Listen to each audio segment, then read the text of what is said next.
My name is Joe Baker, and I'm originally from Milwaukee, Wisconsin, but now I'm a Spanish teacher here at Uncommon Charter High School in Brooklyn, New York.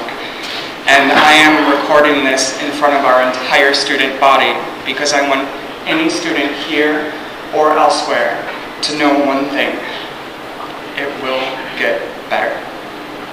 Growing up, I always felt very different. Even as an infant, I was wildly dissimilar from my older sister. She had been this rambunctious, spirited, very opinionated baby, and so my parents, thinking the same thing would come from me, were quite surprised when I was often quiet and reserved. I was completely content sitting in the corner by myself, playing with blocks, putting together a puzzle. I had this incessant desire to discover things on my own. I taught myself to read when I was 5.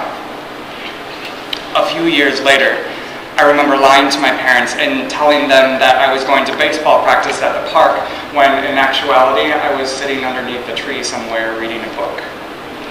I knew then that I was different from the other boys on the team, and so I sought solace in the written word.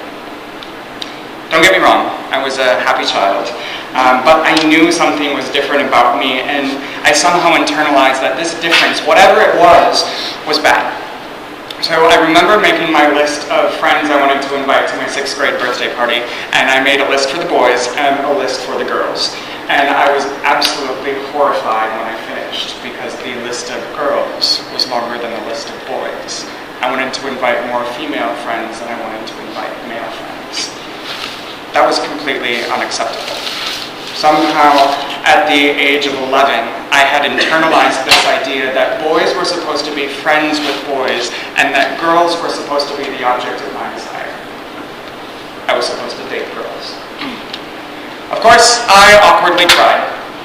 That way, I could respond to those disparaging remarks from my peers. "You're so fucking gay."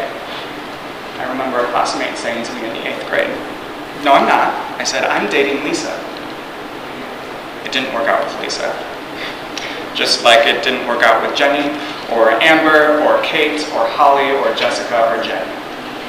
I broke up with every single one of them. They never did anything wrong. I just wasn't feeling it, or thought that we would be better friends.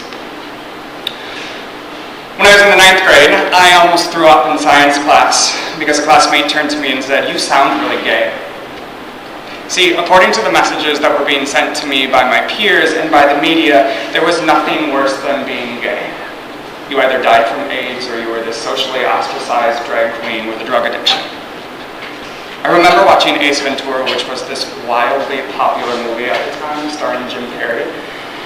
And I remember seeing the main character's reaction when he discovered that he had kissed a man who had been in disguise as a woman.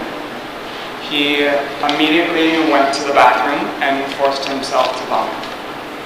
He took a scalding hot shower and he cried endlessly. One man kissing another, after all, warranted such repulsion, such disgust. The only way to rid oneself of that shame was to vomit. You had to purge the gay. That's the lesson that I was learning in high school. So I hid. Not only from my friends and my family, but from myself. I hid behind this wall of perfectionism. That was and continues to be my coping mechanism. I had this self-perceived flaw, an inherent defect, which I had to try to cover up by being the best at everything else. I never received a B. I was involved in every club I could be a part of, the president of many. I was on prom court. I was the lead in school plays. I had piano solos in our concerts, and I always had the pretty girlfriends. But it was fake. It was all a facade. It was this wall of perfectionism that I had built around myself so that no one, including myself, could see what was really there. I was my own worst enemy. Despite the faggot and the gay comments I received every now and then, I was the one that was doing most of the bullying to myself. Graduation finally came, and I fled as far as I could, 2,000 miles away to Arizona State University. And you know what? Things did get better. In fact, college was a total epiphany for me. It was the first time where I saw gay and lesbian young adults completely comfortable in their own skin. I remember someone saying to me, "Oh yeah, that's his boyfriend." His boyfriend. Those were two words that I had never even considered going together. I finally allowed myself to really look into the mirror and start figuring out who it was that was staring back at me. I started to inch out of the closet. The closet door would slowly open, but I would worry that I wasn't upholding the perfect image and rush back inside, slamming the door. It took months before I finally came out, to myself first, and then to some friends. I won't lie, it was a really difficult process. I spent evenings sobbing uncontrollably into the shoulders of my friends Angela and Brian. But for every tear, there were infinite sighs of relief. It was like I had been holding my breath for 19 years, and I finally let myself exhale. Things got better. The summer after my freshman year of college, I came out to my family. It was one of the hardest conversations that I've ever had. I told my mom first, and we both cried. My dad came into the house shortly thereafter and saw both of our faces stained with tears, and so he sat down on the floor and I told the story once again. Just like it had been difficult for me to accept myself, I think it took some time for my parents to wrap their heads around the fact that they had a gay son. They clearly loved me unconditionally, but that summer was really hard for them. Looking back, I give them so much credit. I remember my mom checking out books from the library and even signing up for a class on LGBT issues just so she could educate herself on her own son. I am so thankful that I have the parents and the sister that I do, because they support me 150%.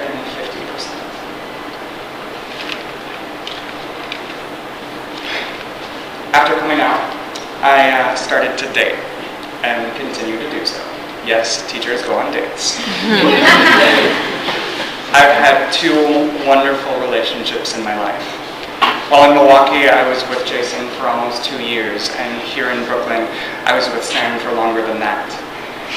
And while neither relationship worked out in the end because of timing and people just being at different places in their lives at different times, I learned so much.